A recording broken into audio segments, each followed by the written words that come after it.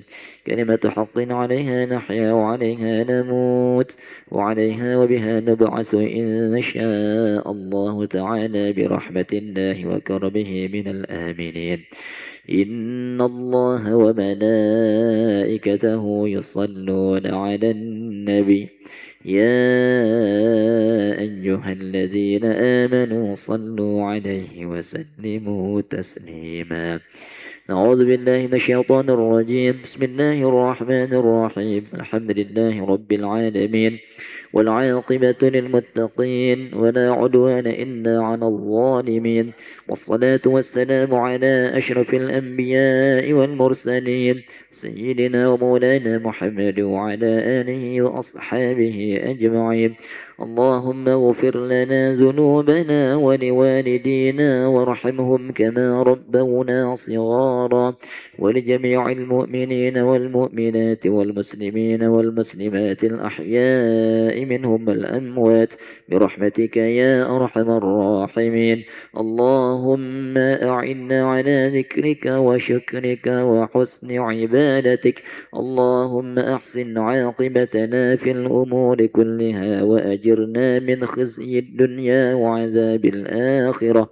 اللهم إنا نعوذ بك من الهم والحزن، ونعوذ بك من العجز والكسل، ونعوذ بك من الجبن والبخل، ونعوذ بك من غلبة الدين وقهر الرجال. اللهم اختم لنا بحسن الخاتمة ولا تختم علينا بسوء الخاتمة.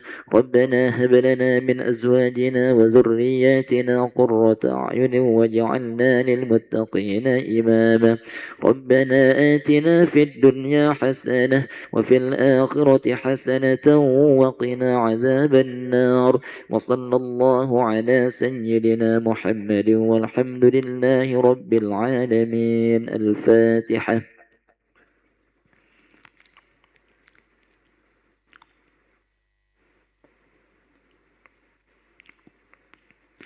آمين يا الله، آمين يا رحمن، آمين يا رحيم، آمين يا مجيب السائلين. ولا حول ولا قوة إلا بالله العلي العظيم.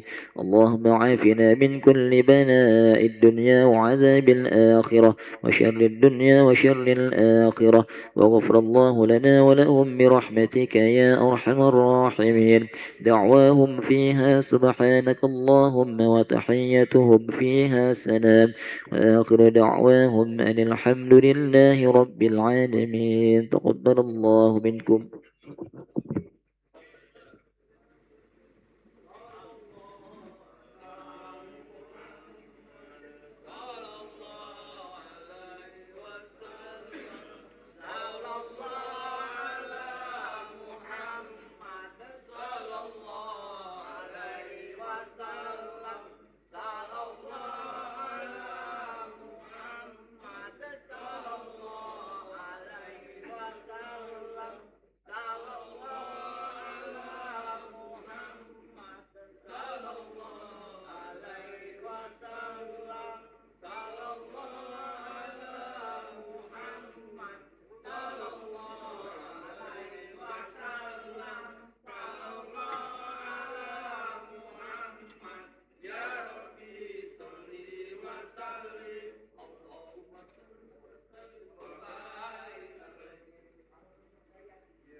Assalamualaikum warahmatullahi wabarakatuh. Alhamdulillahi rabbil alamin. Wa bihi nasta'inu ala umuri dunya waddin. Asyhadu an la ilaha illallah wahdahu la syarikalah. Wa asyhadu anna Muhammadan abduhu wa rasuluh.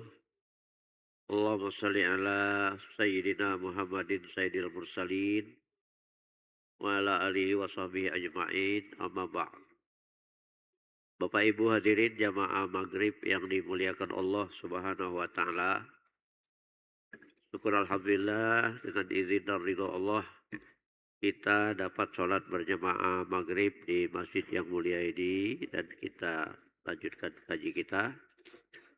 Salawat dan salam semoga dilimpahkan buat junjungan kita Nabi Muhammad Sallallahu Alaihi Wasallam beserta keluarga beliau, sahabat-sahabat beliau, dan pengikut-pengikut beliau.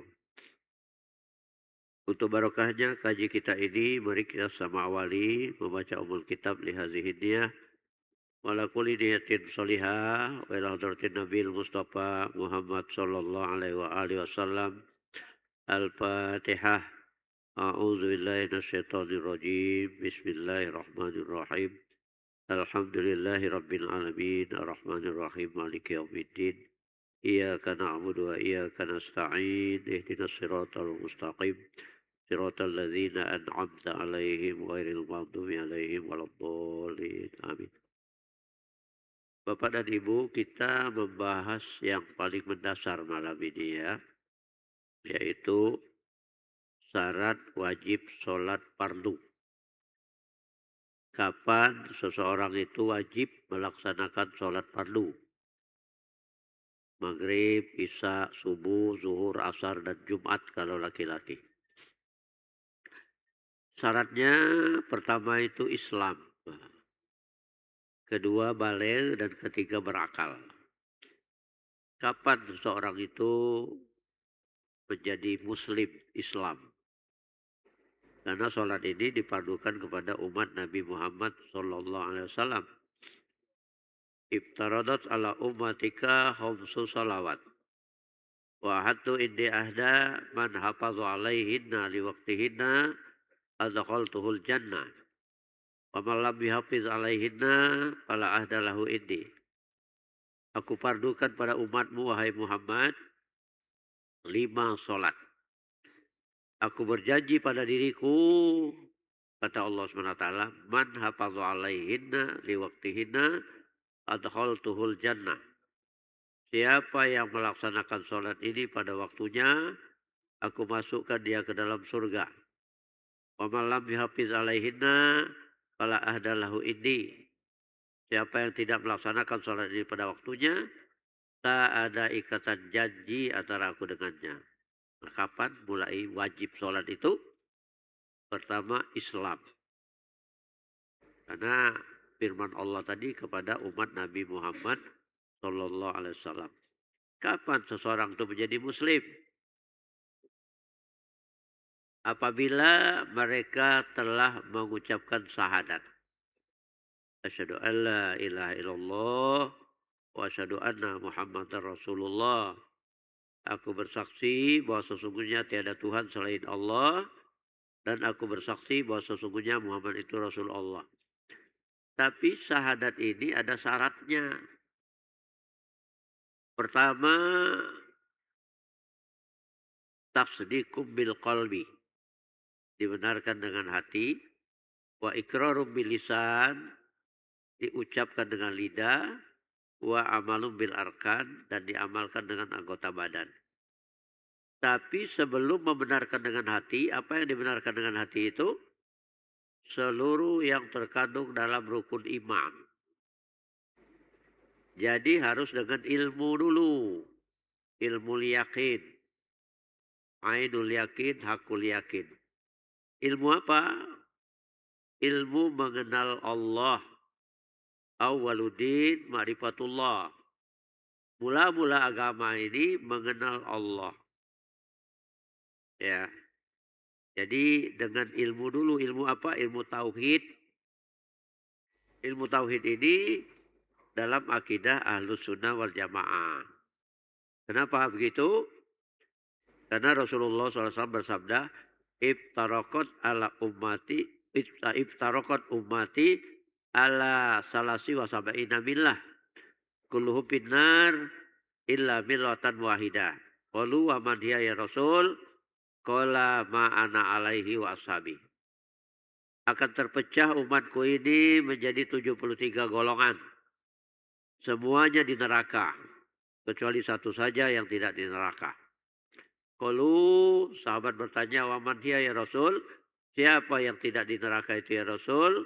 Qala, dijawab oleh beliau, ma ana alaihi wa ashabi. Mereka yang mengikuti sunnahku dan sunnah sahabat-sahabatku. Itulah yang dimaksud dengan ahlus sunnah wal jamaah. Jadi akidahnya ahlus sunnah wal jamaah. Akidah ini banyak. Ada Syiah, ada Syiah ini Syiah 12, ada Syiah Ja'fariyah, ada Syiah Ismailiyah, ada Syiah Zaidiyah, ada Wahabi, ada Mu'tazilah, ada Jabariyah. Nah, yang dinyatakan Rasul tadi, ma ana alaihi wa ashabi, itulah ahlus sunnah wal jamaah. Allah mengisyaratkan, fas'alu ala zikri ikuntum la ta'lamun. Tanyakan kepada yang ahli. Kalau kalian belum mengetahui siapa ahli tauhid yang manhajnya ahlus sunnah wal jamaah. Adalah Abu Hasan al-Ash'ari dan al-Maturidi. Belajarlah dengan mereka itu. Nah, apa manhajnya? Manhajnya membahas sifat 20. Mengenal Allah itu dengan sifat 20. Wujud, idam, bako, muhalafat ta'ala lil hawadis, qiyamuhu ta'ala binafsi, wahdaniyat, udrat, irodat, ilmu, hayat, sama, basor, kalam, qadirun, murirun, dan seterusnya. Nah, dipahami dulu dengan ilmu. Ilmu ini ada dalilnya akal, ada dalilnya nakli. Nakli itu firman Allah atau hadis Nabi. Nah, secara akal, bagaimana membuktikan adanya Allah itu? Adanya langit dan bumi. Pasti ada yang menciptakannya. Setiap sesuatu pasti ada yang menciptakannya. Meja ini pasti ada yang menciptakannya. Kalau begitu, secara akal itu pasti ada yang menciptakannya. Secara nakli, itu dengan argumen, dengan dalil Al-Quran ataupun hadis Nabi. Ada Allahul ladzi khalaqas samawati wal arda wa ma bainahuma fi sittati ayyamin tsumma stawa 'alal arsy. Allah yang menciptakan langit dan bumi dan apa-apa yang ada di antara keduanya dalam masa 6 hari, kemudian berkuasa di atas arsy. Kalau sudah ada dalil nakli Al-Quran ini, maka kafirlah orang yang tidak mempercayainya. Ada Allah. Secara ilmu pengetahuan, dalil akal, dalil nakli. Ya. Jadi dengan ilmu. Setelah dengan ilmu, baru dibenarkan dengan hati. Jadi ilmu yakin dulu. Ainul yakin melihat ini kenyataannya ada bumi, ada langit ini. Ditopang oleh dalil nakli, Allahul ladzi khalaqas samawati wal ardh tadi, itu hakul yakin. Baru yakin benar, dibenarkan dengan hati. Apa yang dibenarkan dengan hati? Yang terkandung dalam rukun iman itu. Antumina billah, engkau beriman adanya Allah. Wa malaikatihi, malaikatnya, wa kutubihi, kitabnya, wa rusulihi, rasulnya, wal yaumil akhir, hari kemudian, wal qadari khairihi wa syarrihi minallahi ta'ala. Takdir yang baik maupun yang buruk itu dari Allah. Setelah dibenarkan dengan hati, maka wa iqrarum bil lisan. Diikrarkan, diucapkan dengan lidah. Asyhadu an la ilaha illallah wa asyhadu anna Muhammadar Rasulullah. Aku bersaksi bahwa sesungguhnya tiada Tuhan selain Allah. Dan aku bersaksi bahwa sesungguhnya Muhammad itu Rasul Allah. Muslimlah dia.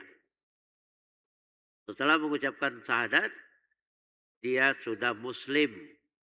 Kalau tadi dia kafir, setelah syahadat ini dia sudah Muslim. Segala dosa-dosanya yang lalu, sebelum dia Islam itu dihapuskan oleh Allah dan diganti dengan kebaikan. Bersih dari dosa-dosanya. Nah lalu berikutnya, wa amalum bil arkan. Diamalkan dengan anggota badan. Jadi diketahui dulu dengan ilmu, prosesnya ilmu yakin, ainul yakin, akul yakin. Dibenarkan dengan hati, diucapkan dengan lisan, diamalkan dengan anggota badan. Karena tugas kita dimatikan, dihidupkan Allah ini untuk beramal.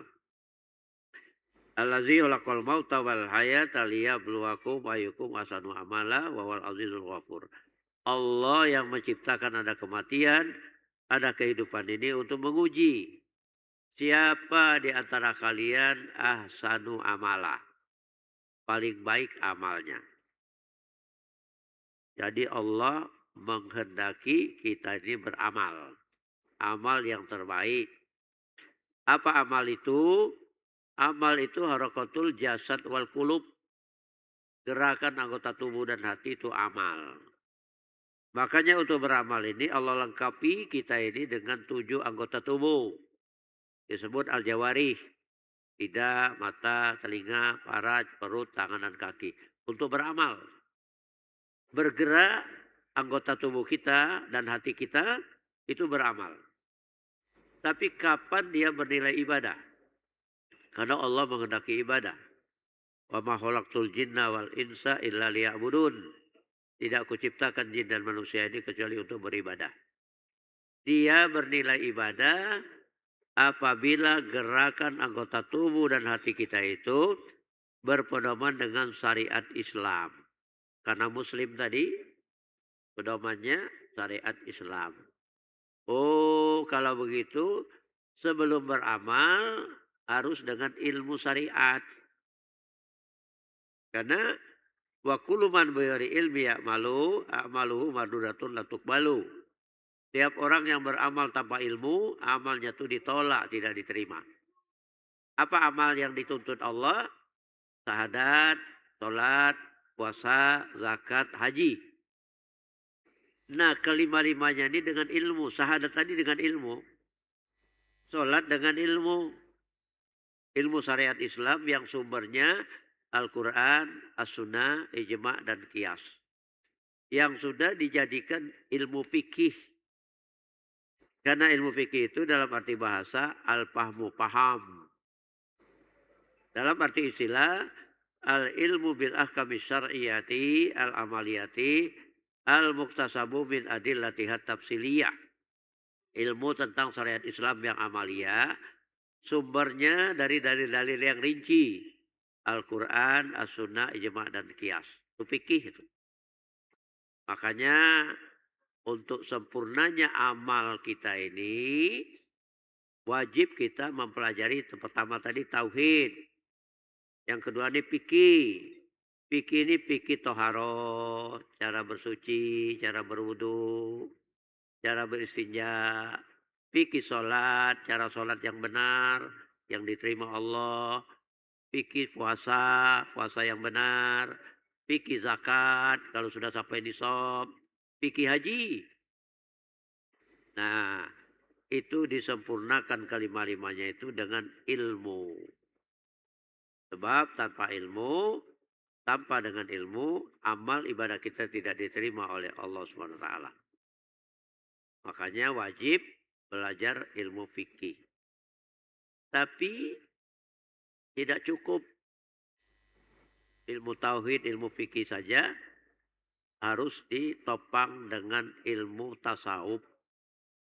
Karena ini untuk membersihkan hati kita ini dari sifat-sifat yang tidak terpuji. Karena walaupun sholat kita benar, puasa kita benar, tapi hati kita tong sampah, penyakit hati, iri ada di hati kita, sombong ada di hati kita, bakhil ada di hati kita, ria ada di hati kita, sia-sia amal ibadah kita. Makanya kata Imam Maliki, belajar ilmu tasawuf saja, tidak belajar ilmu fikih, ilmu syariat, dia zindik, pura-pura beriman. Tidak bisa beramal tanpa ilmu syariat tadi. Cuman yakin adanya Allah saja. Sebaliknya belajar ilmu syariat, ilmu fikih saja, tanpa ilmu tasawuf, maka dia fasik. Karena penyakit tadi, melanggar aturan Allah. Makanya para ulama sudah sepakat, ilmu yang wajib kita pelajari ada 3. Ilmu tauhid, ilmu fikih, ilmu tasawuf. Ilmu fikih tadi itu menyangkut ilmu toharo, fikih toharo, fikih sholat, fikih puasa, fikih zakat, fikih haji.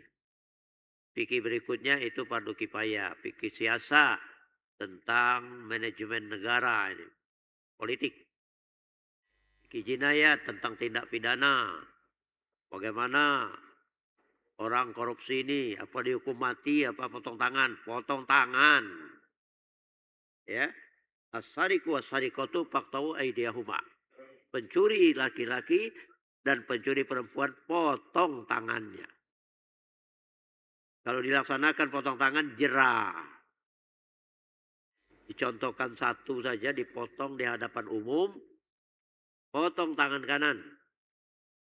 Tidak bisa lagi pakai jam Rolex. Tidak bisa lagi nyetir Alphard. Ya, malu. Berhenti korupsi. Itu hukum Allah ini.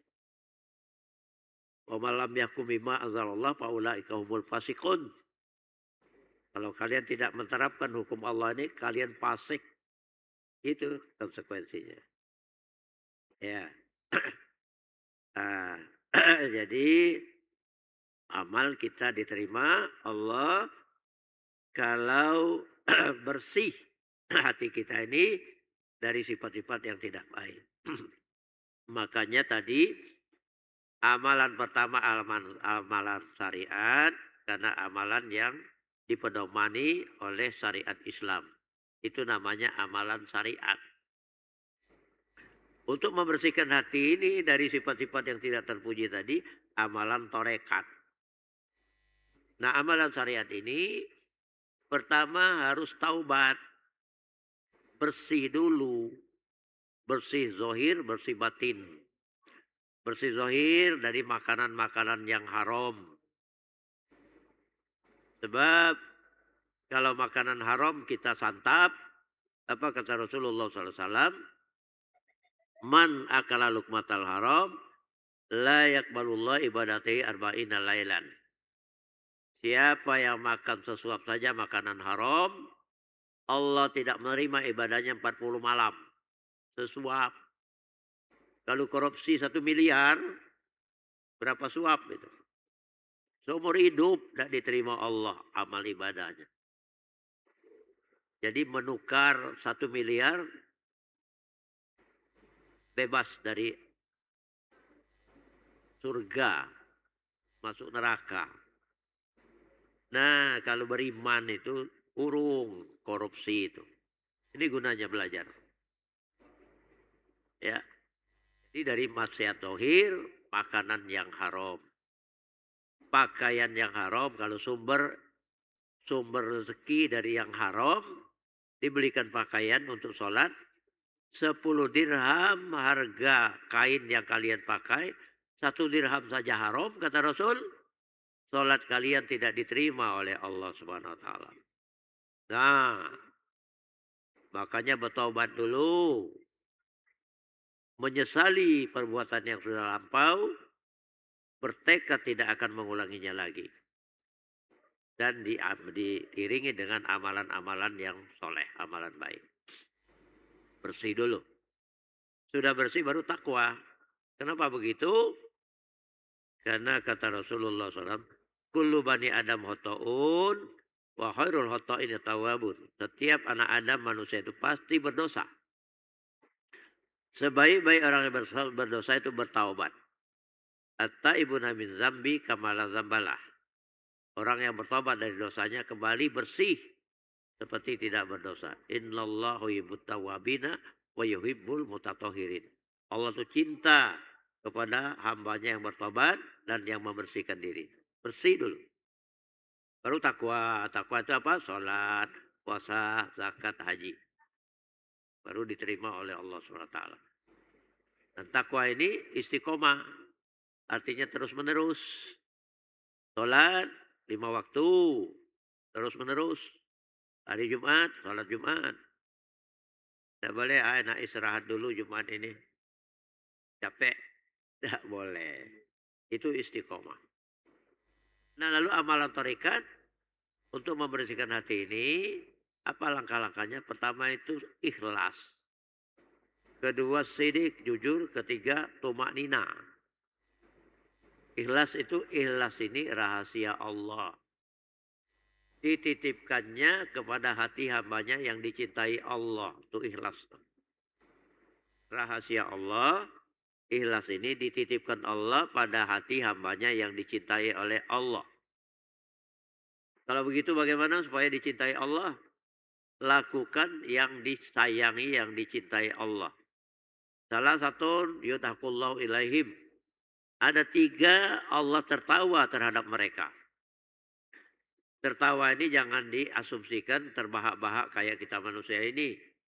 Tadi sifat 20 mukhalafah ta'ala lil hawadis. Allah itu beda dengan yang baharu ini. Itu makna majas, artinya sangat suka Allah itu kepada 3 kelompok ini. Pertama siapa? Rajulun yakumu minal lail. Seseorang yang berdiri di waktu malam. Itu sangat disenangi, disukai, dicintai Allah. Berdiri apa? Untuk sholat tahajud. Wa minal laili fatahajjada bihi nafilatan lak asa ayyab asaka rabbuka maqaman mahmuda. Dari sebagian malam hendaklah kalian tahajud sebagai sunat bagi kalian. Semoga dengan tahajud ini Allah tingkatkan derajatmu pada makom yang terpuji. Itu yang dicintai Allah, yang bangun malam untuk tahajud. Tatajafa junubuhum anil madhoji. Lambung mereka jauh dari tempat tidur. Dan ini indikator ikhlas. Karena kata Rasulullah SAW, siapa yang sholat malam membaca 100 ayat, dia tidak dikelompokkan pada kelompok Allah yang ngopilin, yang lalai. Siapa yang sholat malam tahajud itu membaca 200 ayat, dia dikelompokkan pada kelompok Allah yang qanitin wal muhlisin. Qanitin itu teguh pendirian, muhlisin itu ikhlas. Nah ini rahasianya. Ikhlas itu rahasia Allah, dititipkannya pada hati hambanya yang dicintai Allah. Siapa yang dicintai Allah? Tadi itu 3 tuh. Yang sholat malam. Membaca 200 ayat, ikhlas itu. Nah gitu. Yang kedua siapa? Qaumun yakumu lis-shalah. Satu kelompok orang yang berbaris rapat untuk sholat berjamaah. Jadi sholat berjamaah ini disetarakan dengan sholat malam. Bahkan yang ketiga itu qaumun yakumu lil qital. Kelompok orang-orang yang berbaris rapat untuk perang fisabilillah. Jadi sholat malam, sholat berjamaah sama dengan perang fisabilillah. Itu yang dicintai oleh Allah SWT. Nah karena itu berpihaklah, beramallah amalan-amalan yang dicintai Allah. Supaya kita ini terkelompok pada hamba Allah yang ikhlas. Dan ikhlas ini syarat diterimanya ibadah. Makanya langkah-langkah amalan tarekat ini ikhlas. Ikhlas ini ada 3 tingkatan ya. Ikhlas awam, ngapa beribadah? Pengen masuk surga, takut di neraka. Itu ikhlas awam. Diterima Allah juga karena takutnya kepada Allah. mintanya kepada Allah. Ikhlas host, itu kenapa dia beribadah? Dia sadar diri sebagai hamba Allah diwajibkan ibadah. Wa ma khalaqtul jinna wal insa illa liya'budun. Tidak kuciptakan jin dan manusia ini kecuali untuk beribadah. Urusan akhirat yang diharapkannya. Urusan neraka, surga itu urusan Allah. Pokoknya ibadah dengan ikhlas. Yang lebih tinggi tadi lagi itu ikhlas khawasul khawas atau akhos. Kenapa dia beribadah? Dia mengharapkan ridho Allah. Karena itu dia memilih aktivitas ibadah yang disenangi oleh Allah Subhanahu wa taala. Di antaranya 3 tadi. Sudah ikhlas jujur. Jujur ini dengan hati. Kita ini kan yang awal kejadian kita ini ruh dulu. Lalu ruh ini dihembuskan. Jasad kita diciptakan. Ya. Dalam surah Atin itu laqad khalaqnal insana fi ahsani taqwim. Sungguh khalaqna, kami ciptakan manusia itu dalam bentuk yang paling baik, sebaik-baiknya. 4 bulan 10 hari kejadian fisik kita dalam perut ibu. Ruh itu wa nafakhtu fihi min ruhi, dihembuskan Allah ruh itu. Hidup. Ketika bercampur bertemu dengan jasad, ruh itu namanya jiwa. Kemudian dikeluarkan Allah dari perut ibu. Wallahu akhrajakum min butuni ummatikum la ta'lamuna syai'a. Allah yang mengeluarkan kamu dari perut ibu kamu itu, kamu tidak tahu apa-apa. Setelah keluar, waja'alakum sam'a, dilengkapi Allah dengan daya dengar, wal absor, daya melihat, wal afidah, nah hati tadi itu. Ruh yang sudah jadi jiwa tadi itu diberi Allah afidah, fuad, daya nalar hati ini untuk menerima kebenaran, maka dia menjadi hati nurani atau domir. Hati nurani.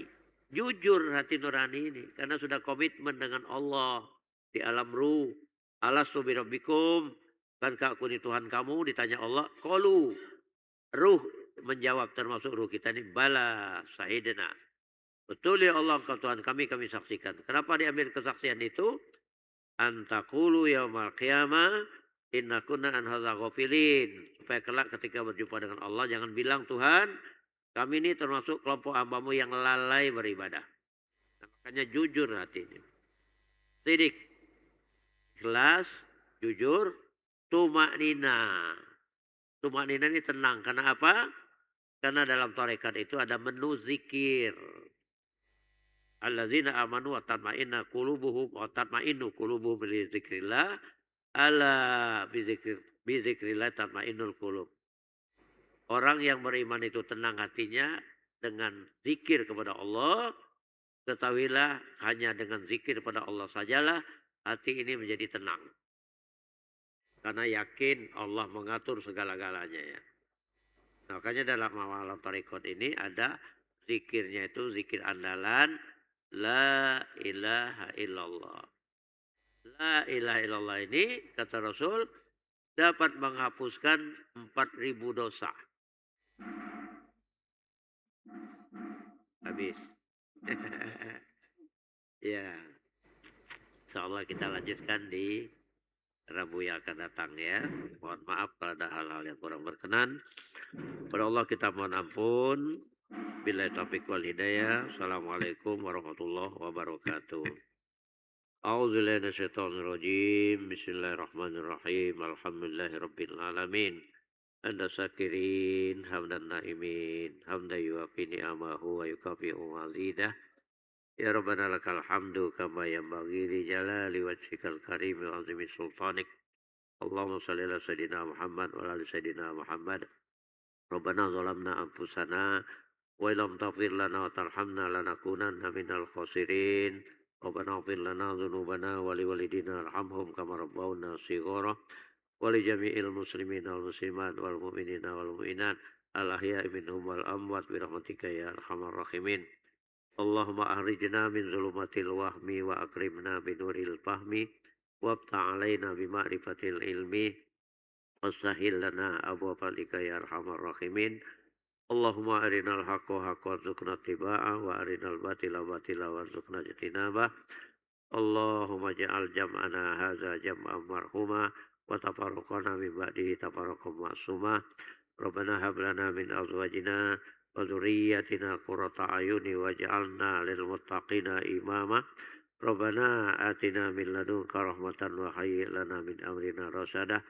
ربنا آتنا في الدنيا حسنة وفي الآخرة حسنة وقنا عذاب النار وأدخلنا الجنة مع الأبرار يا عزيز يا غفار يا رب العالمين. وصلى الله على سيدنا محمد النبي الأمي وعلى آله وصحبه أجمعين.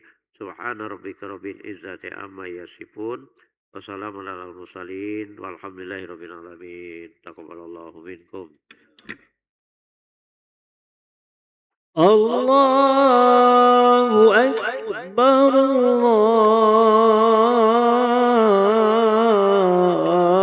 الله أكبر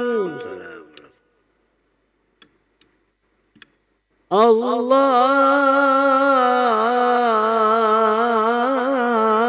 أكبر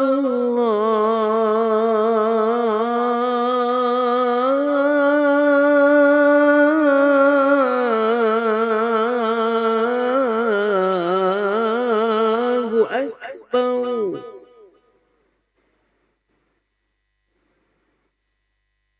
أشهد أن لا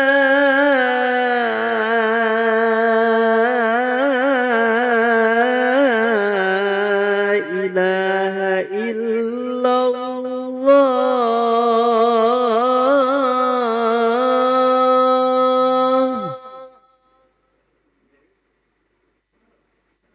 أشهد أن لا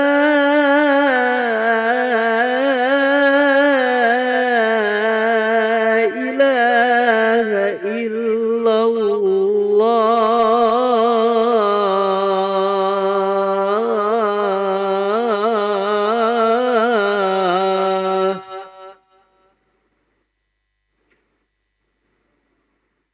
أشهد أن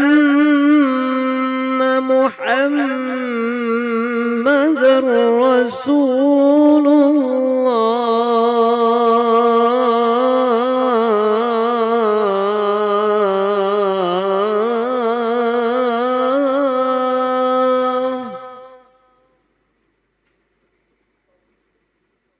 أشهد أن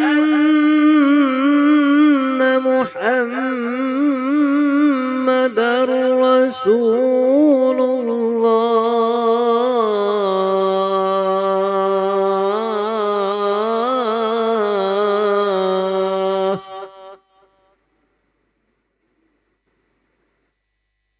حي على الصلاة.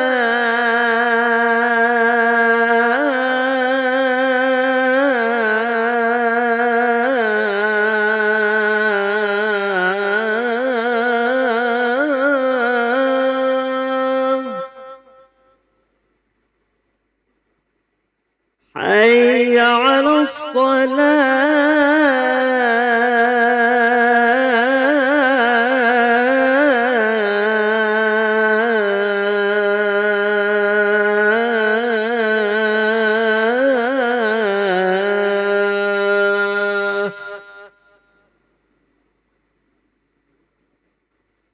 حي على الفلاح.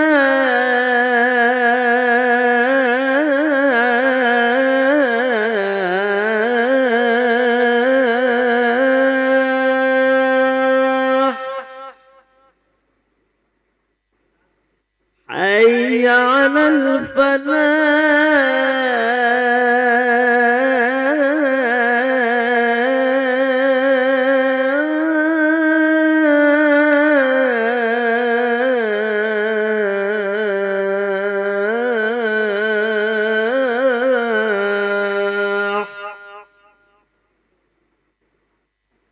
الله أكبر الله أكبر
Bismillahirrahmanirrahim. Assalamualaikum warahmatullahi wabarakatuh. Alhamdulillahirrabbilalamin. Allahumma salli ala Sayyidina Muhammad wa ala ali Sayyidina Muhammad amma ba'du. Jemaah salat isya yang dirahmati Allah subhanahu wa ta'ala, kami ucapkan selamat datang, ahlan wa sahlan wa marhaban bihudrikum fil masjid Sultan Mahmud Badarudin Jaya Wikromo, Palembang. Hari ini, Rabu malam Kamis 12 Agustus 2026 Masehi atau bersamaan 30 Safar 1448 Hijriah. Mari kita bersama melaksanakan sholat isya berjamaah. Adapun selaku petugas pada hari ini, azan telah dikemandangkan oleh Al-Ustadz Fauzan Aziman Yazid SAG dan sholat akan diimami oleh Al-Ustadz Abul Khair SSI Al-Hafiz. Dilanjutkan ratib saman ba'da sholat isya bersama guru kita Al-Mukarram Al-Ustadz Kemas Haji Andi Saripudin MAG. Untuk ketertiban dan kenyamanan beribadah, jemaah diharapkan untuk tidak mengaktifkan handphonenya dan barang-barang milik jemaah harap dijaga sendiri atau dititipkan pada tempat yang telah kami sediakan. Dan kami himbau kepada para jemaah untuk berniat itikaf ketika masuk ke masjid serta mengikuti rangkaian zikir dan doa setelah sholat bersama imam sampai selesai.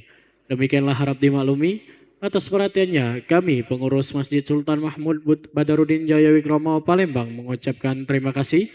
Selamat menunaikan sholat isya berjamaah. Semoga Allah Subhanahu wa taala menerima rangkaian ibadah kita. Amin amin ya rabbal alamin. Wassalamualaikum warahmatullahi wabarakatuh. الله أكبر الله أكبر أشهد أن لا إله إلا الله أشهد أن محمد رسول الله حي على الصلاة حي على الفلاح قد قامت الصلاة قد قامت الصلاة الله أكبر لا إله إلا الله لا إله إلا الله محمد رسول الله صلى الله عليه وسلم أقامها الله أدامها ما دامت السماوات والأرض صووا صفوفكم فإن تسوية الصفوف من تمام الصلاة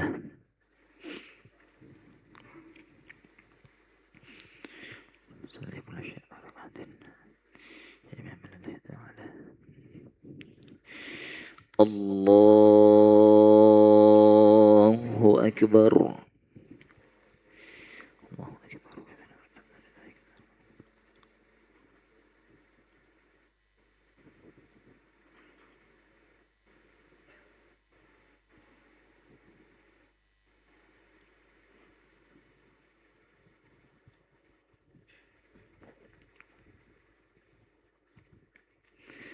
بسم الله الرحمن الرحيم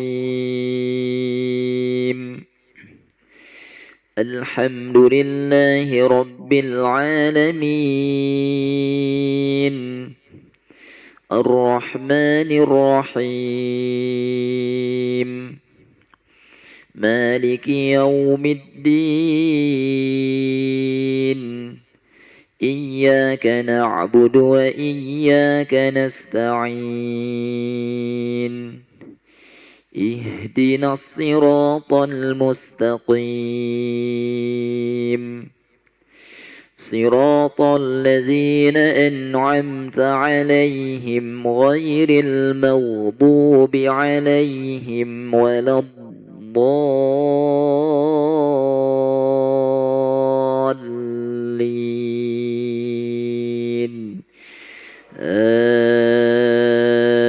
آمين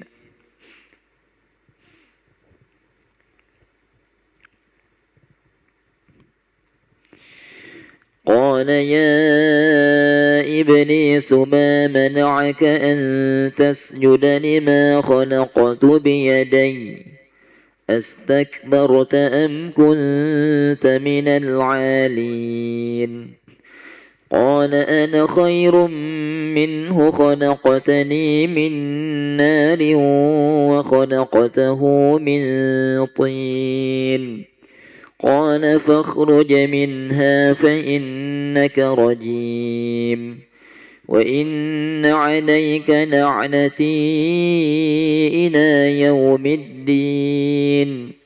قال رب فأنظرني إلى يوم يبعثون.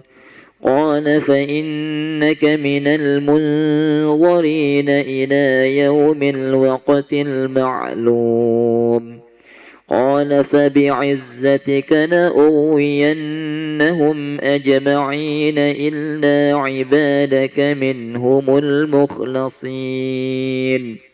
قال فالحق والحق أقول لأملأن جهنم منك وممن تبعك منهم أجمعين.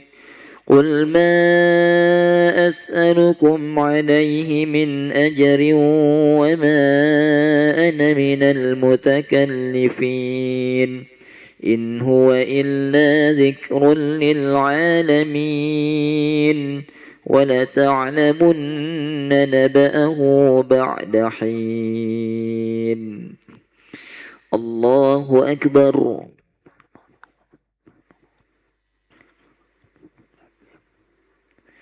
سمع الله لمن حمده.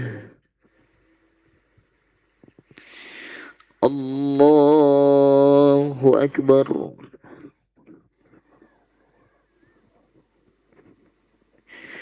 الله أكبر.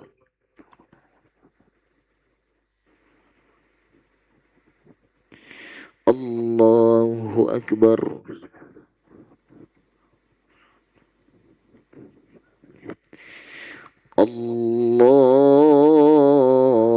الله أكبر. بسم الله الرحمن الرحيم. الحمد لله رب العالمين،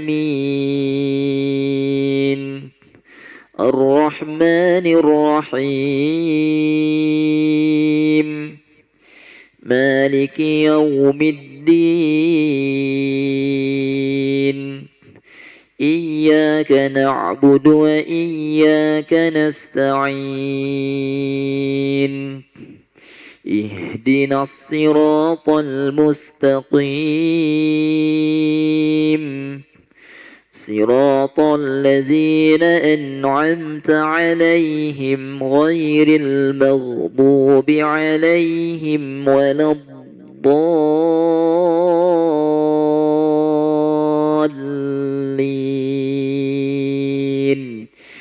آمين.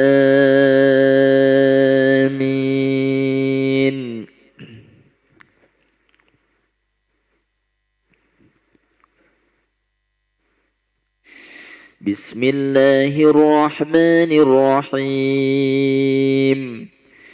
تنزيل الكتاب من الله العزيز الحكيم. إنا أنزلنا إليك الكتاب بالحق فاعبد الله مخلصا له الدين. ألا لله الدين الخالص، والذين اتخذوا من دونه أولياء ما نعبدهم إلا ليقربونا إلى الله زلفى إن الله يحكم بينهم فيما هم فيه يختلفون.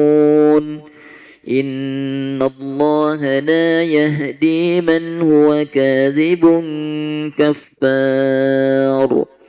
لو أراد الله أن يتخذ ولدا لاصطفى مما يخلق ما يشاء سبحانه، هو الله الواحد القهار. خلق السماوات والأرض بالحق، يكور الليل على النهار ويكور النهار على الليل وسخر الشمس والقمر كل يجري لأجل مسمى ألا هو العزيز الغفار. الله أكبر.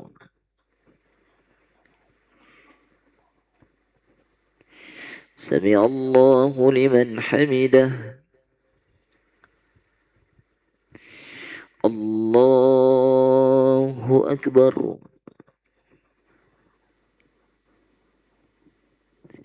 الله أكبر.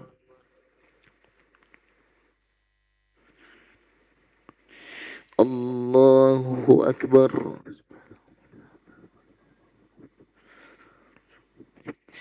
الله أكبر.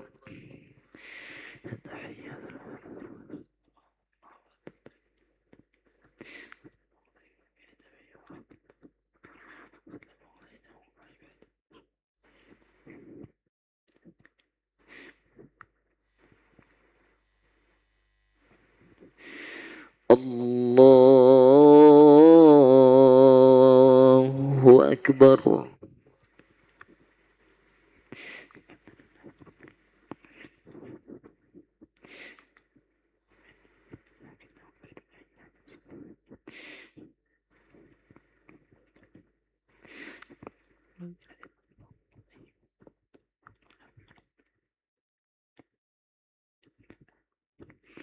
الله أكبر. سمع الله لمن حمده. الله أكبر.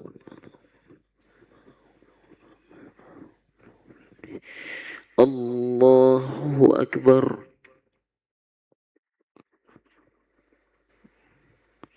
الله أكبر.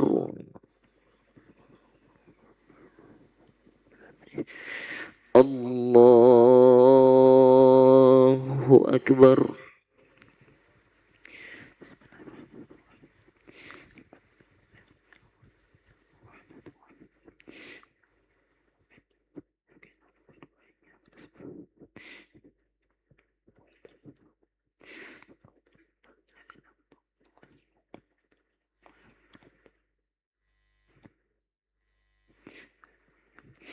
الله أكبر.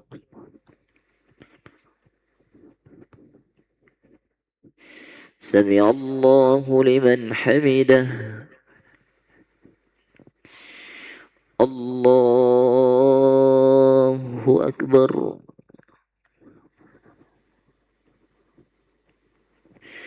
الله أكبر.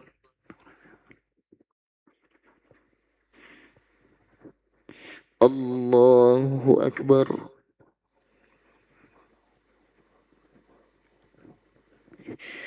الله أكبر.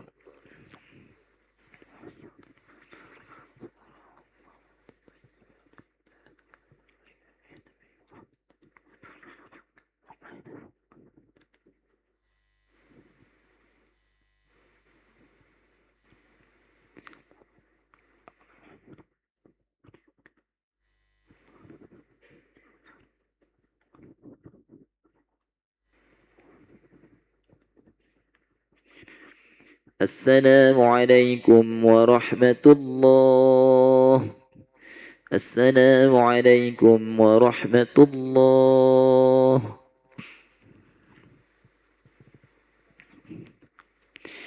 أستغفر الله العظيم الذي لا إله إلا هو الحي القيوم ونتوب إليه. نستغفر الله العظيم الذي لا إله إلا هو الحي القيوم ونتوب إليه. نستغفر الله العظيم الذي لا إله إلا هو الحي القيوم ونتوب إليه.